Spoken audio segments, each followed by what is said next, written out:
Wesh, mec, il est jamais à l'heure ce branleur. Les gars, dès qu'on les voit, on se les fait, hein. Y'a pas de pitié. Attends, c'est pas des mecs de Chicago ça? Et t'es pas un mec de Konoha? Allô, salam? Attrapez-le, sa mère. Eh les salopes. Eh, vous faites quoi, bande de bintringues? Eh, laisse. Riyad, il est...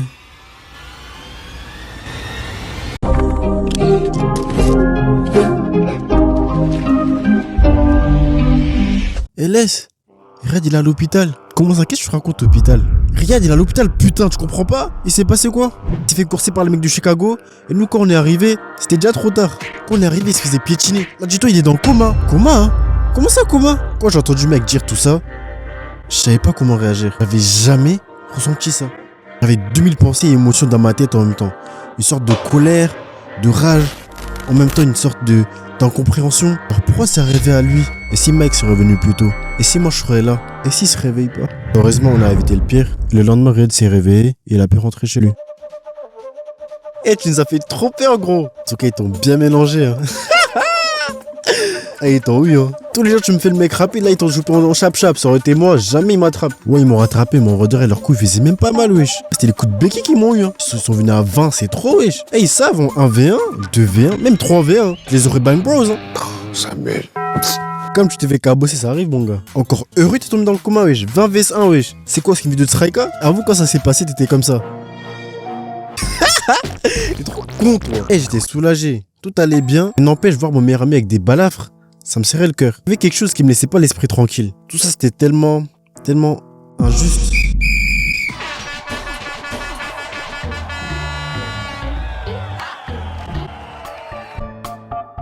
Eh, t'es au courant? De quoi? On va faire une descente à Chicago après le match. Wesh, tu vas? Moi, LS 4ème du nom. Aller à une descente. Moi, je suis un mec, les histoires de descente et de Rix, ça m'a jamais intéressé. Se battre, se fatiguer, taper, me faire taper. Pourquoi? On peut me proposer 1 million d'euros aujourd'hui pour faire les anges. Sur la vie de ma mère, je le fais pas. 2 seconds later. J'en ai fait les aventures, mais les anges, c'est juste la folie, c'est une dinguerie. D'ailleurs, c'est pour ça que je suis de retour. C'est que son enculé, je pense qu'à faire rentrer là. C'est que son enculé, je pense qu'à faire rentrer. C'est que son enculé, je pense qu'à faire rentrer la monnaie avec bien déposé au QG. Je me roule en camache avec A2, il pas masse posé au studio, ça part. Si ça m'a fié, le reste on s'en bat avec nous, c'est des doomies, ils sont pas une plaque. Eh, guettez là-bas. Eh les gars, c'est comment, ça vient d'où? La vallée des loups, pour moi. Je les connais, c'est des mecs de mon lycée, hein. Eux, ils traînent pas avec Karim, tout ça. Vous savez, les bails de Karim, ils traînent où? Vous cherchez les bails de Karim, eux, ils traînent au HB. Vers le haut, là-bas, là. J'ai capté. Vas-y, les gars, on décale. Wesh, les gars, eux aussi, c'est les mecs de Chicago. Pourquoi on les a pas mêlés? T'es con ou quoi? Ils sont même pas mêlés dans l'histoire. En plus, on est au cœur de leur cité. T'es bête ou quoi? Moi, je suis venu péta, frère. On fout quoi, là? Tout à l'heure, on marche, on est des randonniers. Mais vas-y, toi, t'es un acteur. Je devrais t'as bien fermé ta gueule, gros. Bon, du coup, on monte. Et avant qu'on puisse arriver vers la cité de Karim, eh, les gars, ça arrive! Eh les gars, y'a la NAS, venez là! Et on bouge plus! Contre le mur! Mettez-vous sur le côté! Les gars, on se prend en contrôle! Vraiment, en vrai de vrai, moi je suis serein. Parce que c'est pas la première fois que je me fais contrôler. Et surtout que j'ai rien sur moi. Et encore, est-ce qu'il va embarquer plus de 10 mecs sans motif concret? Mais sauf que... Je remarque que lorsqu'on se fait contrôler, même dans le groupe qui était armé avec des béquilles et des bâtons en fer, ils se retrouvent tout à gauche à l'opposé de moi. Dites-moi pourquoi. Avant même qu'ils finissent de nous contrôler, il y a un keuf qui sort un bâton en fer juste en dessous de la voiture. C'est qui le Nanga Dev? C'est qui le Nyamalo D? C'est qui le Danga D? C'est qui le négro qui voulait faire le mec à être devant et qui est littéralement à 2 pas de la voiture? J'ai laissé autant en parler entre eux. Dites-moi pourquoi il y en a un qui me fait qui dit, lui déjà on l'embarque. I beg your pardon? J'ai pas entendu ce que j'ai entendu quand même. J'aurais pu dire que c'est pas à moi, mais ensuite, le premier c'est que faut dire ça à qui? Alors, je préfère pas parler, je fais comme si j'ai pas entendu. Ils finissent de nous fouiller, de prendre nos infos, etc. Les gars, on remballe, rentrez chez vous. Si vous renvoie, c'est tous au poste. Oh, calme! Et j'ai eu chaud pour rien. J'ai vraiment cru qu'ils allaient m'embarquer. Ils allaient pas oser embarquer LS 4ème du nom quand même. Puis, ils me mettent les menottes. Toi, tu viens avec nous.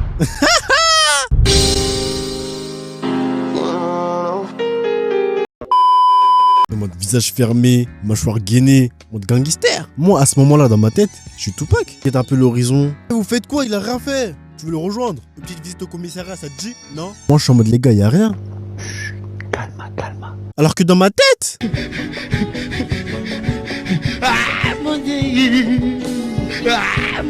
Noté dans la voiture, il m'emmène au commissariat.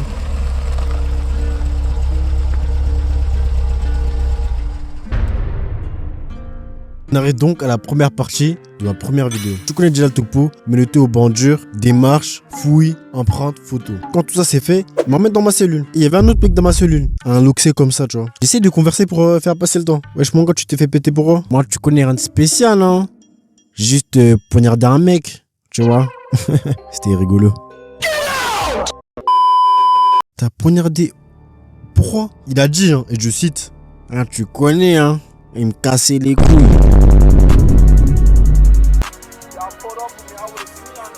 L'enfer, il m'a dit ça en souriant.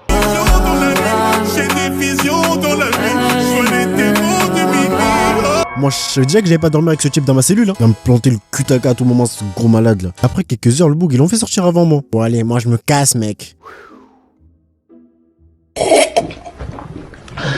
Dieu merci. Et plus le temps y passait, plus je devenais fou. Et la garde à vue, c'est un truc de malade. T'es enfermé entre 4 murs. Moi, dans ma cellule, il faisait froid. Comme le commissariat, c'est un igloo. C'est bien. Il te donne un mini-bras pour te couvrir. Ça couvre même pas moi, ma clavicule. On dirait un mouchoir. Et en plus, dans la cellule d'à côté, il y a un fou qui crie « Laissez-moi sortir! Laissez-moi sortir! Ah !» Et j'arrivais pas à dormir plus de 15 minutes de suite. Là-bas, tu gamberges jusqu'à avoir mal à la tête. Wesh. Pourquoi c'est tombé sur moi? Mike, combien de descentes il a fait? Il s'est jamais fait péter. Bison, il a séquestré un boug dans la forêt. Il s'est jamais fait péter. Wesh. Moi, je connais des fous, ils sont dehors. Moi, je suis là. J'ai fait un petit bail. Moi, je me retrouve avec le brick de jus, les biscuits.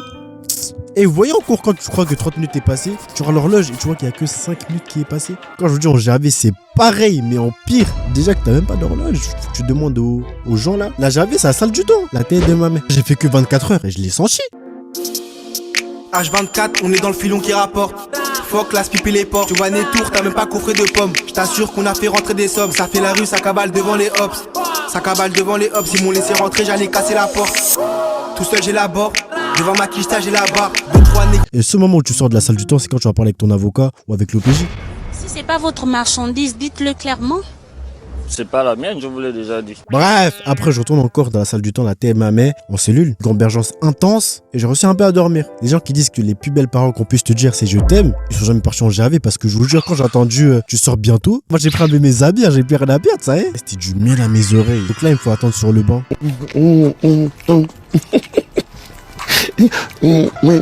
Et comme je suis mineur, je peux pas sortir tout seul, donc je dois attendre mes parents. Ma daronne elle arrive. Moi je suis soulagé, hein. Pas parce que je suis content de la voir ou quoi. Je suis soulagé que c'était pas mon daron qui est venu me chercher. Après tu connais, c'est ma daronne, j'essaie de détendre la situation, tu vois, en souriant, en faisant comme si de rien n'était. Mais vas-y, au début ma mère c'était Scarface sur Scarface, hein. En plus la police, hein. C'est des maxeurs, j'ai jamais vu ça. Vous savez j'étais accusé de quoi? J'ai oublié le blaze exact, mais c'était un bail du genre regroupement en groupe armé en vue de commettre des violences. En soi, c'est pas fou, hein. Mais les termes utilisés, wesh, une daronne, elle entend ça, elle a l'impression que t'as rejoint Daesh ou Boko Haram. J'ai été investi d'une grande mission. Bref, je signe les papiers de la fin de JAV. Ma mère, elle est venue me chercher avec ma soeur et mon grand frère. Et on n'est pas direct rentré à la maison, on est passé par Lidl, faire des petites courses par-ci par-là. Et là, je me rends compte en fait, la partie facile, c'est la garde à vue. Parce que maintenant, il faut qu'on rentre à la maison. À la maison, il y a qui? À la maison, il y a il y a mon père. Et ma soeur qui se moquait de moi, ça empirait que les choses. Oh là là, t'es dans la merde, t'es dans la merde. Comment j'avais chaud? On dort avec son chakra bas noir, on dirait Mr. Popo. Moi, j'ai peur que de Dieu, d'Undertaker, de mon daron et de faire cette mèche blonde dans LDC. Quand je montais les escaliers de chez moi, je faisais des pas bas timides, marche par marche. 2 pas en avant, 3 en arrière. Bro, je savais, il allait pas me faire de cadeau. Peut-être le jeu, paradis sans retour, destination finale. C'est donc ça la fin. C'est donc comme ça que mon histoire se finit. C'est dommage. Allez, c'est parti. Je rentre. Quand mon père tournait vers la fenêtre avec la lumière qui me tape le visage comme dans un film. Quelle puissance, quelle présence. Je savais qu'il était puissant. Mais à ce point-là, ce aura légendaire n'est donc pas un mythe. Puisque je suis déjà là, j'ai fait quelque chose, je dois assumer. Il se tourne. Et au lieu de voir un regard noir effrayant, je me retrouve avec un regard glacial. Presque triste, papa. Je sais que je t'ai déçu, mais je suis vraiment sincèrement désolé, papa. D'avoir inquiété toi, d'avoir inquiété maman, genre... Je sais très bien que c'est pas bien ce que j'ai fait. Je relève les yeux, le frérot il regarde tout droit dans mon âme, et il me lâche. Ok. Et il part. Après, durant plusieurs semaines, il m'a même pas calculé. Ce qui me stressait encore plus, moi je pensais qu'il allait me faire une dinguerie au moment où je m'attendais le moins. Et qu'un jour j'allais me réveiller, j'aurais plus de locks. Alors pour moi c'était impossible qu'il ne fasse rien, genre pour moi il y avait une couille quelque part. Mais finalement, il a vraiment laissé couler. J'ai clairement fait un braquage, j'étais censé être comme ça. Mais en soi quand j'y pense bien, quelque part c'était pire. Tu m'as tellement déçu, j'ai même pas la volonté de te punir, j'ai même pas la force. Et la force, c'est pas ça qui lui manque. Hein. Genre vraiment après, excusez-moi du terme, je me sentais comme un petit con. Parce que déjà, j'ai pas pu venger mon frère. Bon, il y en a d'autres qui l'ont fait. Je me suis fait choper bêtement. J'ai inquiété et déçu mes parents qui avaient maintenant peur que, tu vois, je commence à virer sur un chemin bizarre. Parce que dans notre famille, genre, à leurs yeux, tellement on était des enfants, on va dire, entre guillemets, modèles, c'était impossible que quelqu'un ait fini son GAV. Moi, mes frères et sœurs, on n'avait jamais eu de soucis, que ce soit dans le quartier, à l'école, partout. Et puis, t'as moi qui dit à ma tante que je vais aller jouer au foot. Et quelques heures plus tard, lors de la prière, il y a la police qui dit à ma daronne que je vais pas dormir chez moi. Maintenant, je fais venir ma mère au commissariat. Même si pour vous, c'est pas un truc de fou, pour moi, je pouvais qu'avoir honte. Genre, tout ça, ça m'a vraiment fait beaucoup réfléchir. Après, j'ai eu beaucoup de temps pour réfléchir, 24 heures pour être exact, tu sais. Après, du coup, la vie continue. Hein. Mes darons, ils m'ont pas puni, j'ai même pas eu de speech, rien. Par contre, après ça, pour sortir, c'était vraiment chaud. J'avais l'impression que j'étais sous bracelet. Comme les choses ne vont jamais dans mon sens. Dites-moi pourquoi, pendant que j'étais en garde à vue, un mec de ma ville, qui s'avère être le fils de la collègue à ma mère, est planté dans le bus avec une histoire qui n'a aucun rapport avec le mien. Aucun rapport. Là, ça va, le frère, il s'en est sorti, il est gabé comme Mayombo, frère. Là, j'étais keblo. En plus, avec l'histoire qui s'est rajoutée, là, c'était mort. Je peux même pas rentrer ma GAV en mode. Moi, j'ai fait de la prison, tout ça, hein, tu connais. Ah ouais? T'es un bandit en fait. Ah ouais, tu trouves? Ah, j'aime trop. Moi, je suis là, vacances de printemps, je reste à la maison. Genre, les humains, ils sont dehors, ils vivent leur meilleure vie. Moi, je suis là à la maison comme si j'étais sous Covid. Peut-être, finalement, t'as un mal pour un bien. Puisque le lendemain de ma sortie de garde à vue, c'était mon anniversaire, le 24 avril. Ma sublime maman m'a offert ma première tablette graphique. Vu que j'étais sous bracelet, et vu que je sortais pas, je me suis tabassé à faire des animations. Qui nous amène aujourd'hui à l'S444. Le reste appartient à l'histoire. En ce moment j'ai des flashbacks.